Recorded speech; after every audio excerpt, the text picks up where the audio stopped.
Bismillah ar-Rahman ar-Rahim. Assalamu alaikum wa rahmatullahi wa barakatuh.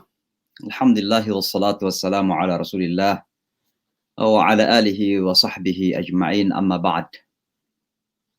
My dears, respective brothers and sisters, I'm coming to you to talk about what had happened today and what is happening in the capital of our country, the United States of America.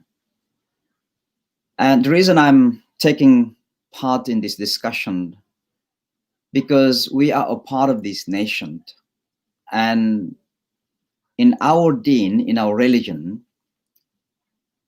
as a part of the nation, we feel that we are one family.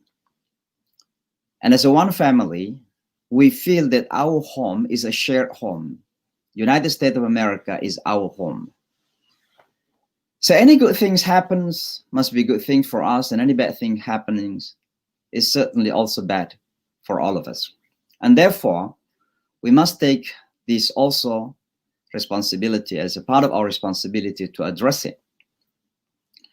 What's really happening in the capital of this country is, number one, unprecedented. It is truly unprecedented. It is something that many Americans never imagined that it will be happening in this country, that a group of people who in the beginning wanted to come and express themselves freely as a part of our democratic process, that in any democracy you can express yourself freely. It's a part of our freedom, and the essence of democracy means freedom. You can come and protest. You can do rally, you can do demonstrations, but there is a responsibility here. What you see and what we have seen in DC today, it was not an expression of democracy. It was not an expression of freedom. In fact, it was an anarchy. It was a chaos. And in fact, to some extent, it is a type of terror taking over an official building, particularly the Capitol Hill. For America, it is a sacred. It is a sacred place. And to see a group of people come in, storming the buildings, in time that the lawmakers, the Congress and the senators are doing their constitutional responsibility, is fully a responsible act. And therefore, for some it is considered insurgent, for some it is considered even an anarchy, for some it is considered even an act of terror. And so it is truly unprecedented. It is beyond our imaginations. As a part of this nation, living in this country, the biggest democracy, and supposedly to be the role model for the rest of the world in terms of how to conduct our public and democratic process. My dear respective brothers and sisters,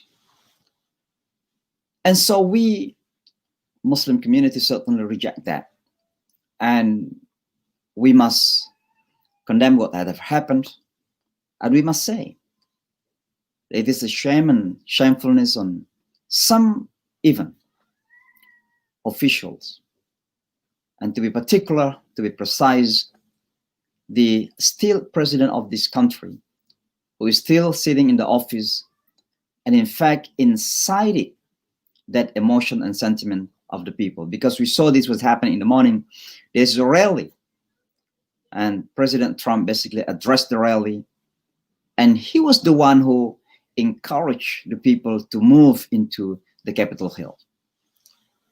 Now, as it's happening, the people around the world are watching. And I'm sure that the first one came to their minds is that America has lost their credibility in terms of democracy. And I think for quite a long time, what had been shown, and particularly by the number one person in the country at the moment, that is the president, is truly against the value that is being upheld highly by this country, the value of so-called democracy, the value of being responsible nation, the value being a nation or a country which is considered to be the center of democratic values, that every nation around the world is looking up to us, up to these nations, and see what we are doing. And so really, it is unprecedented, it is sad, it is unfortunate, and certainly it is deeply irresponsible. So what we have to do here as Muslims, so we are a Muslim community living in America. Number one, certainly we have to learn continuously. Many Muslims are certainly immigrants, alhamdulillah. Our second and third generations are Americans, and we can consider them part of so-called Native Americans because they are born here and they are Americans. Many of us are coming to this country, and one of the things that we have in the back of our heads when we came to this country is that we are here to learn, because we have seen from far away that America is still a place where we can live our life honorably, respectfully. And that is including in the term, in the political term, that we can be a part of that political process honorably and respectfully. And that's what happened in America. We see that, or we have seen that what happened when the last election, when Hillary Clinton was, defeated in terms of electoral, voting, although she basically won popular vote, but she was defeated in terms of electoral votes. She conceded, she acknowledged that the winner in that competition was Donald Trump. And nothing happened. It was normal. It was natural in every process. Barack Obama directly called and congratulated Donald Trump. And even Barack Obama received Donald Trump to the White House and told him everything that he needed to prepare to get into the White House. That's what a gentleman is all about. That's what the real president is all about. That's what the statesman is all about. The opposite of what we've seen in the last few days, in the last few weeks, that how a president of the biggest, if I may use the word, the master of democracy of the world, have shown that those egoistic tendencies in time that we are deeply challenged by COVID-19, thousands of people died every day. Hospitals in California could not or cannot accommodate any more patients. The hospitals called the ambulance department not to accommodate any more callers. You can imagine that. In other words, that let them die in their homes. This country is in deep crisis at the moment in terms of COVID-19. Over 350,000 people died. Many, many millions are being affected by the COVID-19.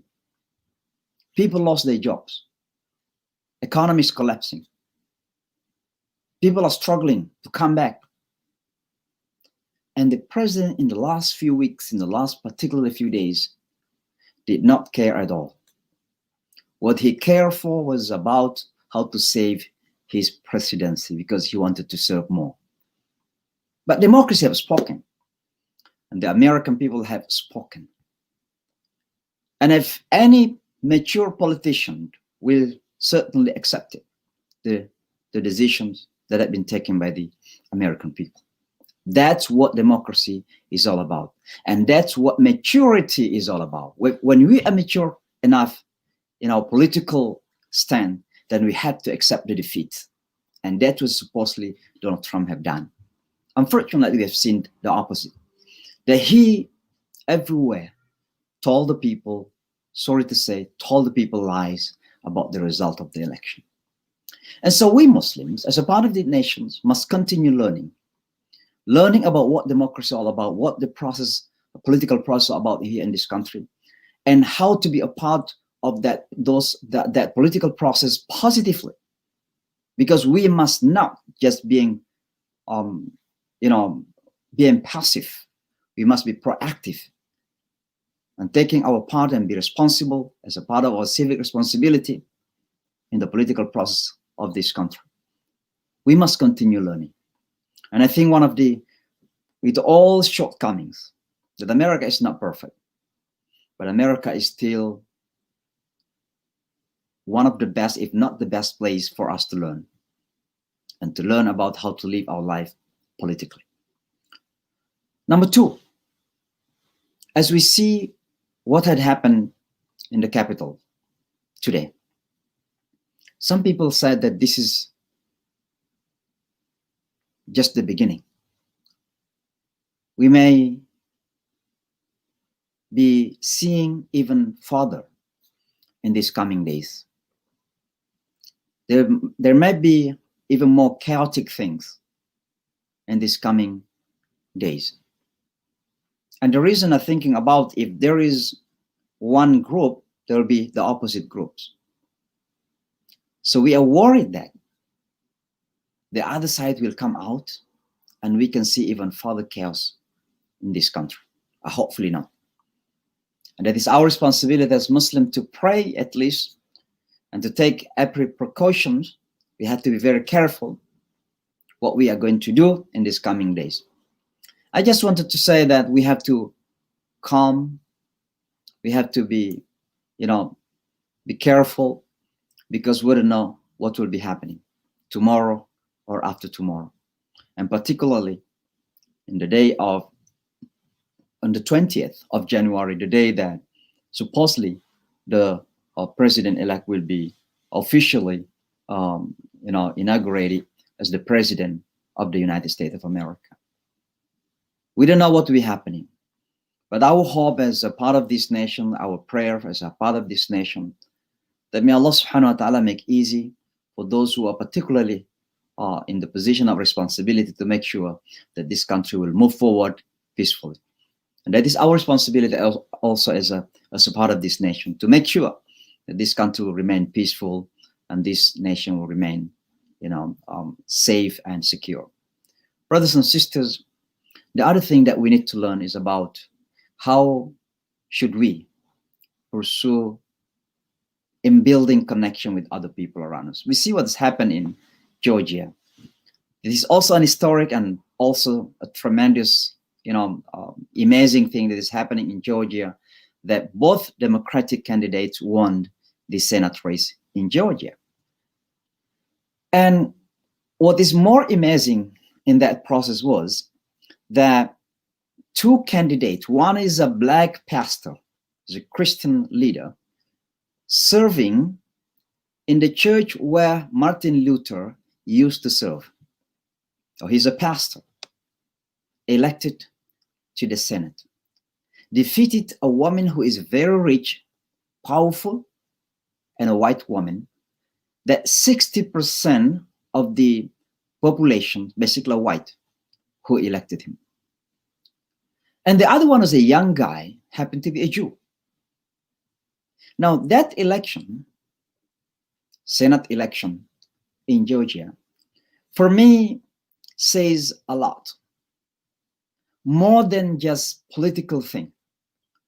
It is not only about politics, but it also talk about how it is important for us to build connection, to build networking, to build friendship, that in America, what is powerful and beautiful is about friendship. It is about building dialogue. It is about building partnership. with everyone around us. And as Muslims, we understand that this religion teaches us to build friendship, to build partnership, cooperation with every single human being who wanted to work with us, with honor, with dignity, with respect. And it reminds us once again, if we want to mention the ayah in the Holy Quran, when Allah subhanahu wa ta'ala says, Ya ayyuhal nas, inna khalaqnakum min dhakarin wa untha, wa ja'alnakum shu'uban wa qabaila li ta'arafu. Now, the word ta'aruf, brothers and sisters, is crucially understood in time that we are facing tremendous challenge. In time that Donald Trump was the president, and is still president for a few more days here in this country, we experienced tremendous challenge. The Muslims ban, for example, how difficult it was when a group of Muslims will be prevented to enter into the United States simply because of what? Simply because they're Muslims. And it is for Yemenis or Syrian or Libyan or Sudanese. You can imagine how difficult it is when you are on green card, for example, and you stuck outside of the country, and you came as the nationals of this nation, the 6 nations, and you want to enter back into this country. How difficult it was. And we feel that the best way to address that type of challenge is by building networkings, by building friendship, by building partnership with other people around us. And I myself experienced that. On the 19th February of 2017, possibly some of you remember, that we organized one of the biggest rally in the center, in the heart of the city, in Times Square. And that rally was called Today I Am a Muslim Too, where almost 10,000 people, if not more than 10,000 people, came out to the street, mostly non-Muslims. If I may say 99% were non-Muslim, came out to the street with banners saying, Today I am a Muslim too. If you want to ban the Muslim to enter into the United States, then ban me first. If you want to prevent the Muslim to enter into the United States, then prevent me first. And that is being said by Jews, by Christians, by Hindus, by Buddhists, by everyone. That is the result of building networking. That is the result of building dialogue and partnership with other people around us. So in this challenging moment, one of the things that Muslims must do is continuously building networking, building friendship with other people around, because certainly we cannot solve the problems by our own selves. And as we are deeply challenged by Islamophobia, we're still continuously on the rise. People are still, suspicious about us, despite of the fact that we are a part of this nation and we do contribute to this nation as much as we can in every aspect of human's life. How many Muslims are educators? How many Muslims are businessmen? How many Muslims in the army? How many Muslims in the police department? How many Muslims in the political field? Politicians, mayors, we have senators, congressmen and women. Muslims are participating in every aspect of Americans' life, but people are still suspicious about our presence in the United States. Islamophobia is on the rise. But let me just tell you this very clearly. The best way to address Islamophobia is by building partnership with other people around. By continuing our dialogue with our friends. There are many people and good people in all communities. And if we can just connect these good people, good dots, we connect ourselves to the good people and good people working together, that is a very powerful energy to build good things in the community. This is what we need to continue in this challenging moment. The next one that we have to do as Muslims is by taking back seriously our responsibility our social and collective responsibility. And what I mean here, particularly the immigrants like myself, who came from a country and finally landed up here in New York City in the United States, we have our own mentality. We have our own mindset.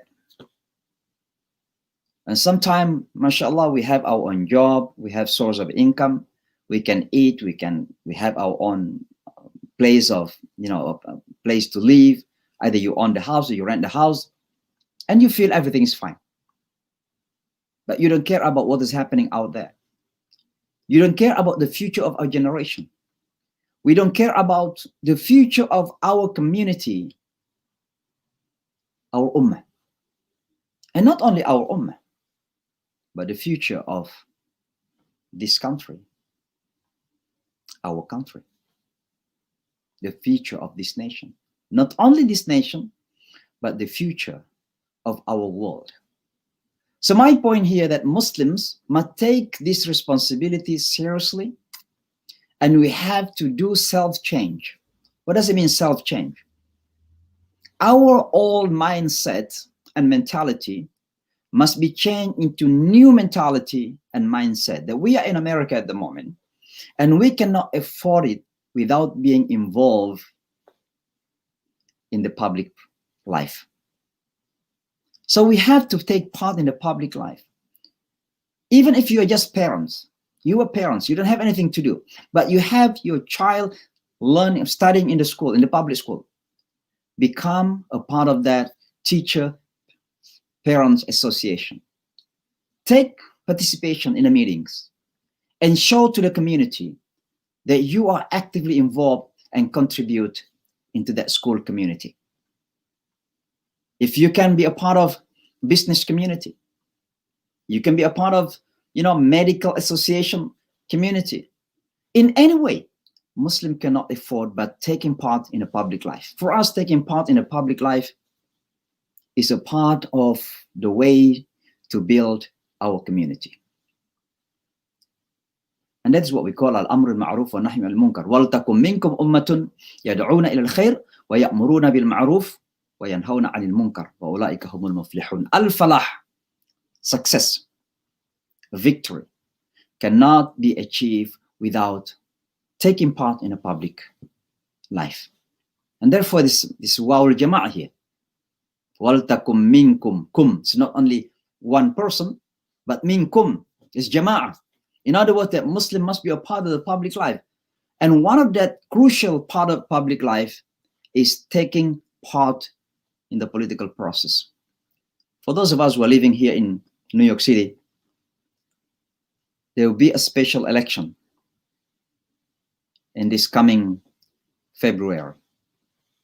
Special election for city council, if not mistaken.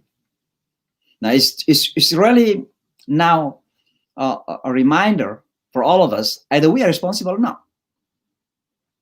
I'm not here to tell you whom should you elect, whom should you vote for, but I'm here to remind you your collective, your public, your social responsibility to be a part of that political process. And remember, once again, for us, political process is not just a mere political process. It's not only about political process. It's about the result. It's about the end. What we're going to achieve by taking part in the political process. And what we're going to achieve is bringing change into the society.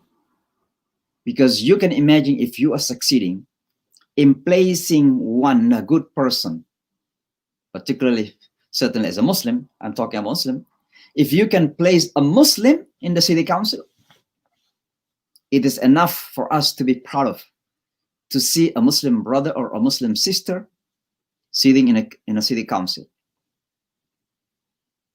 It's a pride, because we can remind her or him, whoever might be elected, that you are now not only representing the Muslims, but you are representing the whole people in New York City. And therefore, you have to show your responsibility. You have to prove that you can do better, because Islam wants us to do better, to do anything with excellence, with imtiaz, mumtaz. Is not only doing things, but with excellence. Because this ummah is a khair ummah. And if you are Muslim sitting in the city council, then you must be struggle. You must be striving to be the best. So we have to remind. And for our brothers and sisters sitting in the city council, for example, it is not only a simple an elected official. What is bigger than that he or she is also a da'i. A da'i. And we have to say that.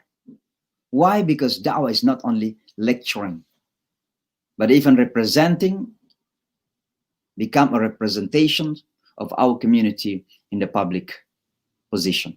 Whether you are city council, or even one day mayor, or maybe governor, or maybe, who knows, president of the United States one day. It is not only about the president, it's about president and the best president. It's about congressman or woman and the best congressman and woman. It's not only about senator, but it's about Muslim senator. Underline the word Muslims. Means they can be our representation. So brothers and sisters, I just wanted to say at the end that what we are seeing at the moment in the United States, do not consider that it is not our problem. We are here. This is our home. This is our country. And we are here to take every single step to make sure that this country is going to be better. And what we are seeing is not saving America, it's ruining America. What we are seeing is not making America great. It is making America, unfortunately to say this word, shameful to the rest of the world. And that is our responsibility to take it back. And we Muslims, as a part of this nation, have that responsibility to take back America and make America America again. You know, in the past, people have that slogan, making America great again. America is basically great because America is really great in terms of democracy, in terms of freedom, in terms of tolerance between the people, basically, to be honest. Yes, there are some cases around, Islamophobia, anti-Semitism, anti-Black, anti-Hispanic. But in general, we can say we can live peacefully. We can live peacefully. So America is great, but we need to maintain its greatness. And the greatness of this country is where it is not in its economy. It is not in its politics. It is not in its military might. The beauty and the strength and the power of this country in its values. And it's the value of freedom, democracy, is the value of respect one another. It is the value of willing to embrace one another. It is the value of diversity, not the value of uniformity. That you want, when you say America first, you mean it, America here. To make America great means making America white again. And that's what we see. White nationalist, white supremacy,